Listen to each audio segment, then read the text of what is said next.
In today's tutorial, I'm going to show you guys how to resolve common recording audio problems you're experiencing on your Lenovo laptop, tablet, or desktop computer.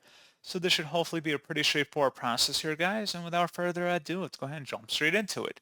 So all you have to do is open up the search menu and search for troubleshoot. Best result should come back with troubleshoot settings. Go ahead and open that up. On the right panel, select additional troubleshooters. And then scrolling down underneath find and fix other problems, you want to select where it says recording audio, find and fix problems of recording sound, and then run the troubleshooter here. Give that a moment. And then hopefully we'll be able to identify and resolve whatever it finds. You can view detailed information of what it actually was looking for here. And that's pretty much it. So as always, thank you guys for watching this brief tutorial. I do hope that I was able to help you out, and I do look forward to catching you all in the next tutorial. Goodbye.